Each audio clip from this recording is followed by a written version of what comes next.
freedom, what it means, it's incredibly precious. I wake up every morning, I did in my hotel here in Berlin, which was the former eastern part of Berlin, right? Saying, I'm free. I can't begin to tell you what that means. That's a state of being. How dare anybody take that away? What, for the sake of an extraordinarily small percentage of people that would wish to do us harm? We're willing to compromise the fundamental underpinnings of our own individual sovereignty, our own freedom, our own liberties, our own privacy? Can never take it for granted. So we're about to hear Snowden. And I'm acknowledging Snowden because I always hoped that Snowden would come along because the system had metastasized over the years since I blew the whistle with the fuller documentation.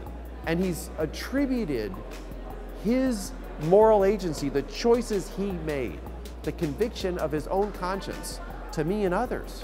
Remember, I was severely restricted. I was in my own country. He knew he had to leave the United States to have any hope of keeping his freedom. And I realized the ironies of history are not lost on me. It was Russia that granted him asylum. He's probably safer in Russia than he is anywhere else. Those freedoms matter. But he's a millennial. He's at the he's on the very beginning of the millennial generation. He lives the digital age.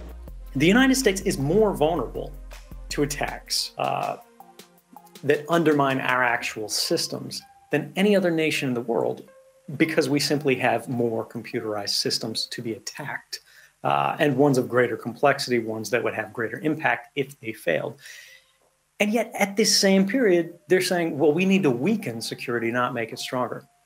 How do we deal with that? This is a question that rather than me saying what we should do about it, I think it's more important for you, everyone in the audience, to think, what is the right answer here? And more importantly, what will you say about it?